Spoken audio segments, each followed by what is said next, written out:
ভারত এবার কঠিন পদক্ষেপ নিতে চলেছে বাংলাদেশের বিরুদ্ধে। বন্ধ করে দেওয়া হচ্ছে বাংলাদেশে বিদ্যুৎ সাপ্লাই, যা বাংলাদেশের নিজস্ব উৎপাদনে তো ব্যাঘাত ঘটাবেই, পাশাপাশি অচল হয়ে পড়বে বাংলাদেশের অর্থনৈতিক অবস্থা।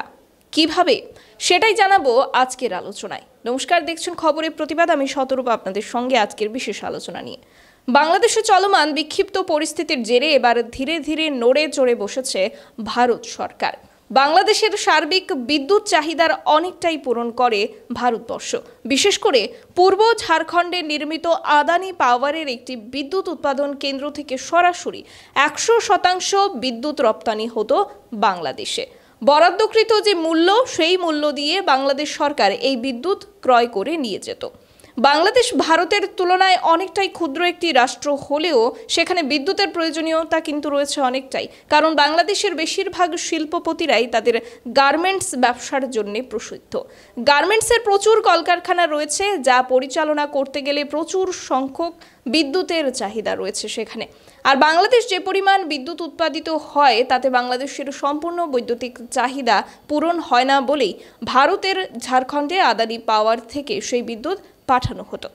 হাসিনা সরকারের আমলেই ভারতের সাথে এই চুক্তিবদ্ধ হয় বাংলাদেশ।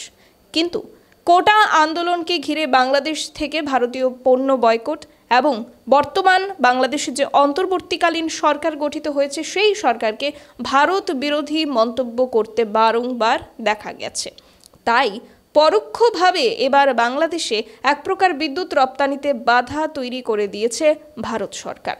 ইতিমধ্যেই ঝাড়খণ্ডে নির্মিত আদানি পাওয়ারের ওপর যে রপ্তানির নিয়ম বা চুক্তি লাগু ছিল, তা সরিয়ে দেওয়া হয়েছে।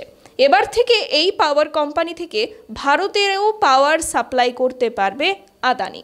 এবার বাংলাদেশের বর্তমান যা পরিস্থিতি, তাতে করে বাংলাদেশ এমনিতেই মোটা অর্থ খরচ করে ভারত থেকে বিদ্যুৎ ক্রয় করার মতো সাহস দেখাতে পারছে না।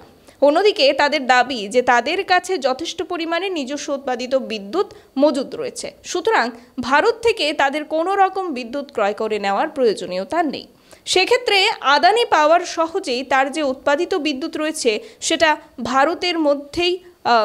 ভারতের মধ্যেই সেটা বিক্রি করতে পারবে, যাতে করে বাংলাদেশে যে বৈদ্যুতিক সংকট, সেটা পৌঁছে যাবে চূড়ান্ত পর্যায়ে। আর যদি অন্য কোনো দেশ থেকে বাংলাদেশ বিদ্যুৎ ক্রয় করতেও চায় বা বিদ্যুৎ আমদানি করতেও চায়, সেক্ষেত্রে তাদের আরও ডবল অর্থ ব্যয় করতে হতে পারে। বিদ্যুৎ স্বল্পতায় বাংলাদেশের গার্মেন্টস ব্যবসা এবং বিদ্যুৎ পরিচালিত সমস্ত প্রযুক্তি এক প্রকার মুখ থুবড়ে পড়বে।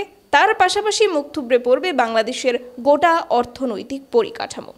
বাংলাদেশে যেভাবে সংখ্যালঘুদের উপর নিরন্তর অত্যাচার চলছে, ভারত সরকার বোধহয় সেই সমস্তটারই একটা পরোক্ষ ফলাফল ফিরিয়ে দিয়েছে বাংলাদেশকে।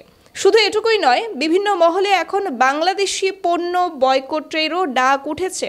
তার পাশাপাশি ভারত থেকে দৈনন্দিন পণ্য সামগ্রীও বন্ধ করে দেওয়ার দাবি জানাচ্ছেন অনেকেই।